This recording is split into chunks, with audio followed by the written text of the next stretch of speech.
Huwag naman po kayo magskandalo dito, Ma! Ma, nakakahiya, Ma! Ma! Ma! Ma! Ma, tama na! Tigilan mo!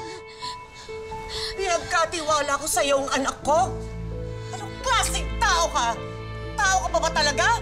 Sugo ka ba ng Diyos o ng demonyo? Ha? Tigilan mo ako! Ano?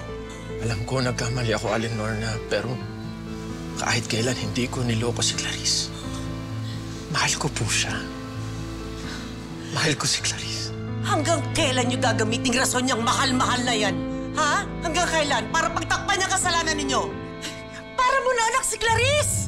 Diyos ko, Panginoon ko! Sabihin mo sa akin, paano ka nagsusuot ng abito, nagmimisa, at nagbumukhang banal, ha? Paano? Tinraitor mo ang Panginoon! Ang Panginoon! Ha? Hindi lang simbahan ang niloko mo, pati kami.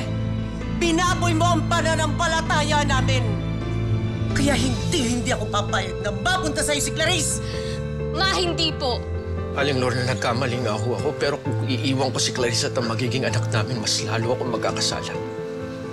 Pananagutan ko po sila. Handa po akong panagutan sa kahit anong paraan. Hindi ako papayag na habang buhay mo siyang kakalat ka rin sa kahihiyan. Huwag mo nang problemahin ang anak ko. Huwag kang lalapit sa bahay namin. Huwag mo siyang pupuntahan. Huwag kang magpapakita. Naiintindihan mo? Ha? Ayun na. Ma, hindi. Bitawan mo ako. Hindi! Hindi po!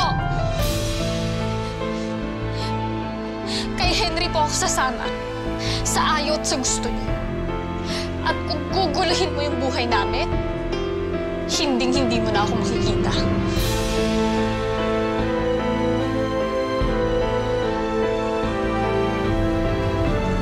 Anak!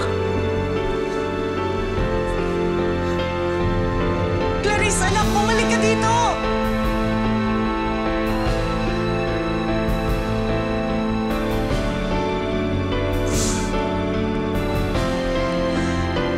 Clarice!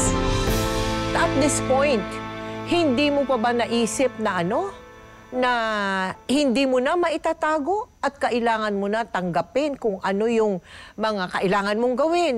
Yung time na yon, isa yun sa mga, yun na nga, sa mga lalo pa na nag-udyok sa akin para maging magpakatotoo. Oo. And, pero parang medyo na-set aside doon, mas priority ko yung health niya, yung status niya. So, yung ginawa ko, yung kung saan siya ipapa-check up, kung saan siya dadalhin na doktor and all, inano ko na yan, in-schedule ko na, prioritize ko yon. Oo. And I was able to do it